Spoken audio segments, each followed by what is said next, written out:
तो अहम खबर आपको दें, सुप्रीम कोर्ट में इस वक्त प्रैक्टिस एंड प्रोसीजर बिल 2023 के खिलाफ दरखास्तों पर समाअत का आगाज हो चुका है। चीफ जस्टिस की सरबराही में 8 रुकनी लार्जर बेंच समाअत कर रहा है।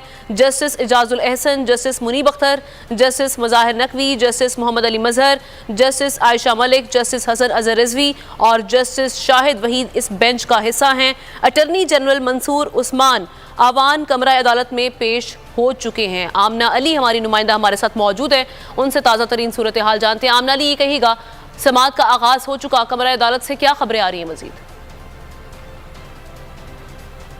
बताएं कि इस वक्त अहम केस की समाअत जो है procedure and practice and procedure bill की जो समाअत है वो शुरू हो चुकी है और चीफ जस्टिस की सरबराही में 8 रुकनी लार्जर बेंच जो है इस केस की समाअत कर रहा है। दरख्वास्त गुजारों के जो वकील हैं वो भी यहाँ पर कमरा अदालत में मौजूद हैं और कहा यह जा रहा है, जो अंदर से बताया जा रहा है कि अटॉर्नी जनरल पाकिस्तान भी इस वक्त सुप्रीम कोर्ट में पहुँच चुके हैं और केस की जो है बाकायदा इब्तदाई समाअत जो है शुरू हो चुकी है। और देखना ये होगा फर्दर जो है इस हवाले से जो दरख्वास्त गुजारों के जो वकील हैं वो भी दलाइल देंगे इस केस में और अटॉर्नी जनरल ऑफ पाकिस्तान जो है वो भी अपना मौक़िफ़ देंगे। तो अभी समाअत जो है शुरू हो चुकी है और सुप्रीम कोर्ट के बाहर अगर आपको थोड़ी सी सूरत हाल बताएं तो वकला की एक बड़ी तादाद जो है वो सुप्रीम कोर्ट के बाहर मौजूद है। चीफ जस्टिस ऑफ पाकिस्तान से अदलिया से जो है इजहार यकजहती के लिए एक बड़ी तादाद मुख्तलिफ तंजीमों से ताल्लुक़ रखने की जो वकला हैं वो यहाँ पर सुप्रीम कोर्ट के बाहर मौजूद है। और अगर बात की जाए पाकिस्तान तहरीक इंसाफ के रहनुमाओं की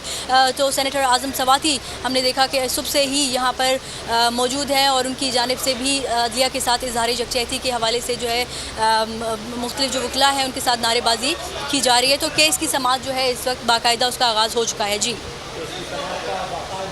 हो चुका है। Chief justice of Pakistan justice Umar Ata Bandial की सरबराही में 8 रुकनी लार्जर बेंच दरख्वास्तों पर समाअत कर रहा है और पाकिस्तान तहरीक इंसाफ के रहनुमा आज़म सवाती सुप्रीम कोर्ट में मौजूद हैं। इसके अलावा अटर्नी जनरल मंसूर उस्मान भी कमरा अदालत हैं। आमना इस हवाले से आपसे मजीद भी अपडेट्स लेते रहेंगे।